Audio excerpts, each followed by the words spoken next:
Hello everyone, good morning. Welcome back to my channel Stree hope. कैसे हैं आप सब।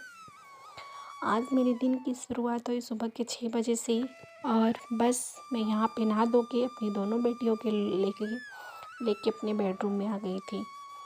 आज मेरा जो काम था वो काफ़ी लेट हुआ क्योंकि आज था संडे और आज कुछ हस्बैंड का भी जो काम था जो कि मुझे करना था, उनका हिसाब किताब, क्योंकि वो एक बिजनेसमैन है और कभी कभी उनका जो काम का प्रेशर है वो ज़्यादा हो जाता है, तो बहुत कमी मतलब कि ना के बराबरी।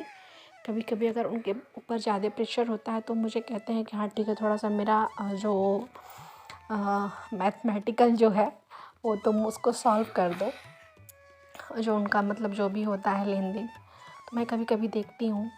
कल इनका था इंग्लिश का ओरल, क्योंकि राइटिंग हो गई है तो मैं बस इनको खेल खेल में पूछ रही थी कि हाँ कैसे होगा, मैम को कैसे बताओगी।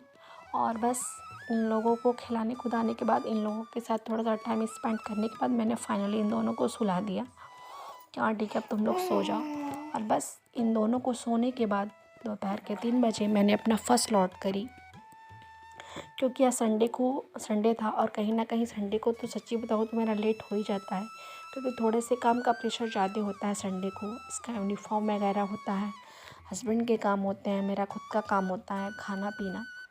तो संडे को थोड़ा सा लेट हो ही जाता है, लेकिन कहीं ना कहीं मैं कोशिश करती हूँ। थक तो मैं गई ही थी, लेकिन सच्ची बताऊँ तो शरीर थकता है, मन नहीं।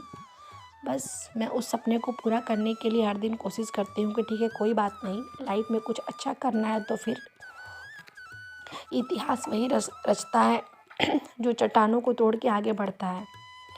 और क्योंकि अगर बस हम ये सोचें कि ठीक है हम थक गए हैं, हमें आराम करना है, तो हम उस चीज़ के हैबिचुअल हो जाते हैं। अकॉर्डिंग टू मी, मैं ऐसा मतलब कि पहले मैं भी ऐसी ही थी कि मैं दोपहर में सो जाती थी काम करके। जब मैं आती थी तो मुझे ऐसा लगता था कि सच्ची में मैं थक गई हूँ। लेकिन जब से आराध्या का बर्थ हुआ तो थोड़ी सी मैं मेंटली और फिज़िकली दोनों स्ट्रांग हो गई। जो मेरे सोचने का था तरीका वो थोड़ा सा बदल गया। एक होता है ना, उम्र के साथ थोड़ी सी मेचोरिटी हमारे अंदर आ जाती है। तो बस वही चीज़ें थी कि जब आराध्या थी मेरे लाइफ में तो मेरा सोना बहुत ज़्यादा ही रहता था, लेकिन जैसे ही आर्या थी, लेकिन जैसे ही आराध्या आई तो जो मेरा रेस्ट करने वाला दिन का था ना, मैंने उसे स्किप कर दिया। मैंने सोचा कि मैंने मतलब जब अपनी स्टडी स्टार्ट करी तो मैं सोची कि मुझे दोपहर में भी 2 से 3 घंटे के टाइम मिलते हैं। अगर मैं चाहूँ कि मुझे अपने लाइफ में कुछ करना है तो रात को न जग के मैं दोपहर में ही अपनी पढ़ाई कर लूँ, क्योंकि आर्या स्कूल चली जाती है और आराध्या सो जाती है। ये अभी इतनी छोटी हैं कि हाँ मैं इनको साथ में लेके पढ़ सकती हूँ। और मैं बार बार यही कहती हूँ कि हमें सही टाइम का इंतज़ार नहीं करना है कि हमारे लाइफ में सही समय है वो कब आएगा। बस जब जैसे स्टार्ट करें, बस वही हमारे लिए सही समय बन जाता है। क्योंकि कहते हैं ना कि सक्सेस के लिए कोई उम्र और कोई टाइम फिक्स नहीं होता है। वो किस उम्र में आ जाइए किसी को नहीं पता है कि हम कब सक्सेस हो। लोग 20 से सही उम्र में भी अपनी प्रिपरेशन स्टार्ट करते हैं और कहीं जाके 40 में सक्सेस होते हैं। मैंने ऐसे कईयों को देखा है। तो भगवान ने सबकी लाइफ कब कैसे चेंज हो जाएगी किसी को नहीं पता है। बस हाँ, हमें गिरने से नहीं डरना है कि ठीक है हम गिरेंगे तो फिर उठेंगे कैसे, लोग हमारे बारे में क्या कहेंगे, कौन क्या कहेगा। इसको जो कहना है कहते रहिए, हमें क्या करना है ये हमें पता होना चाहिए। क्योंकि हमारे लिए क्या सही और क्या गलत है ये हमारे लिए हमसे बेटर और कोई नहीं जान सकता। यहाँ पे मैंने आप लोगों से शेयर करी थी कि मैं आजकल अपनी एनसीईआरटी ही रीड कर रही हूँ और बस मैं उसको नोट डाउन करती हूँ। जो भी मुझे पैराग्राफ नहीं समझ में आते हैं, जो भी लाइन मुझे नहीं समझ में आती है, यहाँ पे मैंने अपनी 2.5 घंटे की स्लॉट पूरा करके जो मेरा और काम पेंडिंग था, कपड़े वगैरह फोल्ड करना, मैंने उसको किया। और क्योंकि बहुत 2 दिन से मेरे कपड़े ऐसे ही थे, मैंने फोल्ड नहीं करी थी अपनी स्टडी के चक्कर में ही, मैं उसको घर में रूम में ही धूप में ना डाल के रूम में ही डाल देती हूँ। मैं रूम में ही डाल देती हूँ कपड़े, जो रूम में मतलब नहीं रहना होता है, ताकि एक प्रेशर ना रहे कि हाँ ठीक है धूप बहुत तेज़ है, कपड़े लेके आने हैं। और थोड़ा काम से बचने के लिए भी टाइम एक होता है ना, टाइम मैनेजमेंट कैसे करना है, तो वो सारी चीज़ें मैं अपने अकॉर्डिंग करती हूँ कि हाँ ठीक है। और गर्मियों के दिनों में तो सच्ची बताऊँ तो मैं बाहर कपड़े डालती ही नहीं, क्योंकि कब कैसा मौसम हो जाए ये पता ही नहीं रहता है। और एक ये भी होता है कि ठीक है रोज़ कपड़े उठाओ फिर उसको फ़ोल्ड करो, तो फिर बिना मतलब का टाइम मतलब कि वेस्ट करना, इससे अच्छा है कि मैं रूम में ही रखती हूँ। और फिर मुझे जब टाइम मिलता है मतलब जब ऐसा लगता है कि ठीक है मैं थोड़ी फ्री हूँ, तो फिर मैं अपने कपड़े ला के फ़ोल्ड वगैरह कर लेती हूँ। क्योंकि काम से बचने के लिए ना मतलब जैसे मुझे लगता है सूटेबल मैं अपने अकॉर्डिंग कर लेती हूँ।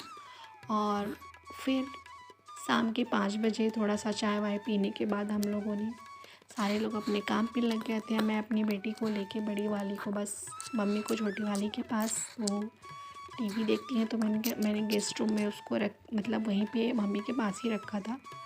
और यहाँ पे हम दोनों लोग आ गए थे। यहाँ पे मैंने साथ में अपनी सेकंड स्लॉट स्टार्ट करी। और आराध्या को बस इनको भी फ़ोन नंबर नहीं आते हैं, तो बस मैं इनको वही बता रही थी कि बिफोर नंबर कैसे सॉल्व करते हैं। और एक ये भी था कि ये ऐड तो बहुत दिनों से करती है, लेकिन इसको जैसे एक होता है ना फिंगर्स पे समझाना, तो इसको नहीं आता था। तो मैंने सोचा कि चलो ठीक है अभी 2 दिन की छुट्टी है, तो मैं इसको इसमें थोड़ा सा जो छुट्टियों में जो एक्स्ट्रा चीज़ें हैं मैं बताऊँ, क्योंकि उम्र के हिसाब से बच्चों को मैं कहीं ना कहीं वो जैसे कि ये लाइन करके ही कट करके करती थी। मैंने ही इन्हें बताया था थोड़ा सा जब ये एलकेजी में थी, तो बस अब ये 1 महीने बाद यूकेजी में जाएंगी, तो बस मैंने यही बोला कि हाँ ठीक है अब आप फिंगर पे करना सीखो, ये बहुत इजी होता है, कॉपी गंदे भी नहीं होंगे और आप आराम से कर लोगी। तो बस हम दोनों लोग साथ में अपना माँ बेटी बैठ के अपनी स्टडी कर रहे थे। बच्चों के साथ मेरी पढ़ाई ऐसे ही होती है, मैं ऐसे ही मैनेज करती हूँ। और सच्ची बताऊँ तो एक होता है ना कि हाँ ठीक है, हम सोचते हैं ना किसी को देख के कि सामने वाली की लाइफ बहुत अच्छी है, लेकिन सच्ची बताऊँ तो लाइफ उतनी एक होता है ना कि वो कहते हैं ना कि मनुष्य का जो जीवन का सफ़र है वो बहुत ही सुनहरा होता है, लेकिन उस सफ़र में कितने सारे गड्ढे और कितने सारी मुश्किलें आएंगी किसी को पता नहीं होता। और इस मुश्किलों और इस गड्ढों से कभी डरना भी नहीं चाहिए कि हाँ ठीक है हम चल रहे हैं जिस रास्ते पे उससे गिरेंगे ही गिरेंगे, तो कोई बात नहीं, सफल हुए तो प्रेरणा देंगे, लोगों के लिए प्रेरणादायक बनेंगे। और असफल हुए तो कम से कम लोगों को मार्गदर्शन तो कराएंगे। बस मैं यही सोच के अपनी स्टडी करती हूँ कि लाइफ में कुछ अच्छा हुआ तो चलो ठीक है, नहीं भी हुआ तो मैं उस काबिल तो ज़रूर हो जाऊँगी कि मैं अपनी दोनों बच्चियों को घर बैठे शिक्षित कर सकती हूँ कि हाँ तुम्हारे लिए क्या सही और क्या गलत है। जो चीज़ें मेरे साथ हुई मुझे कोई कहने वाला नहीं था, कोई समझाने वाला नहीं था कि हाँ ठीक है तुम ये करो, तुम्हारे लिए ये सही है। या अपने लाइफ में जैसे कि मुझे हमेशा मलाल रहता है कि मैंने ग्रेजुएशन करी और फिर मैंने अपना टाइम वेस्ट करा। अगर मैं भी बीएड वगैरह कर ली होती तो कहीं ना कहीं आज मतलब मैं भी सक्सेस होती। जितना एफ़र्ट हम अभी डाल रहे हैं आज मेरे पास भी एक नौकरी होता, और मैं ये सोच के बस परेशानी होती हूँ और कुछ नहीं। खैर छोड़िए इन सब बातों को। आप लोगों से बात करते करते ब्लॉग का भी एंड होने वाला है, और हम कल मिलेंगे फिर अपनी नई बातों के साथ। तब तक के लिए बाय बाय, टेक केयर। आप सब अपना ख्याल रखिएगा और खूब मन लगा के अपना मेहनत करते रहिए ताकि आप भी अपने गोल तक पहुंच सके। और आपकी कोई भी क्वेरी है तो कमेंट बॉक्स आप सबके लिए है, आप मुझे सजेस्ट कर सकते हो या जो भी मेरे से राय चाहिए मैं आपको दे सकती हूँ। तो चलिए फिर बाय, टेक केयर, जय श्री राम, राधे राधे।